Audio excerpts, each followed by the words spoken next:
The mission had ended hours early. I should have been halfway across the world, deep in the quiet anonymity of a debriefing room. Instead, my boots crunched over the frost on my own driveway. There was a police cruiser parked there, engine off, lights dead. The sound came next, muffled, sharp, a cry that didn't belong in this house. It came from below, through the floorboards. I opened the door. The basement light was on. Shadows moved against the wall. My daughter's voice, small, shaking, cut through the air. I descended the stairs slowly, one hand on the railing. She was chained to the wall. Bare feet on cold cement. Face streaked with tears. My wife stood near her, camera in hand. The man in uniform knelt beside my daughter. "Let's see how long she survives," my wife laughed.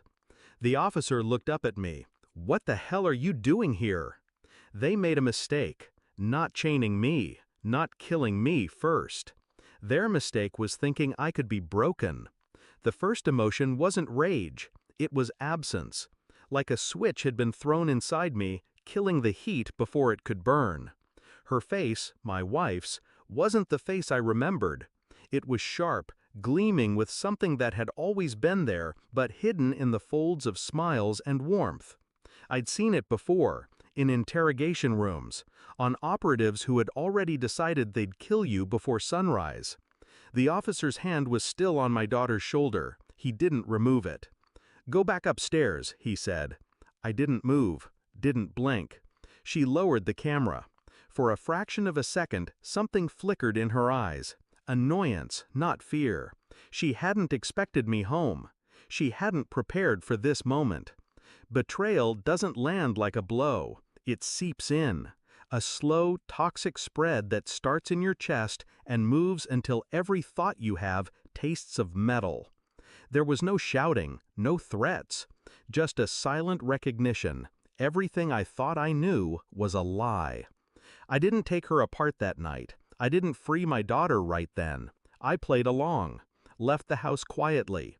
Got in my car. Drove away. On the surface, I became what she thought I already was, absent, distracted, too consumed with my own world to notice hers. But I noticed everything. I checked his name through a database only I had access to. Badge number, service record, patterns. Her phone, she was careless with it. I mirrored it. Every call, every message, every picture. It didn't take long. Weeks, not months.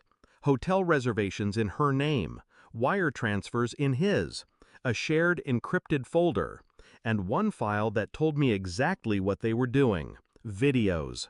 I sat through all of them, every second. I didn't blink. I didn't speak. I memorized every detail, the placement of the chain, the tone of their voices, the way she looked at him when she thought no one else could see. I took nothing to the police. The law would fail. I'd seen it fail in cleaner cases than this. Instead, I built my own case, layered, unshakable, a file of evidence that would burn their lives from the inside out. I smiled at her during dinners, kissed her cheek when neighbors watched. She never knew.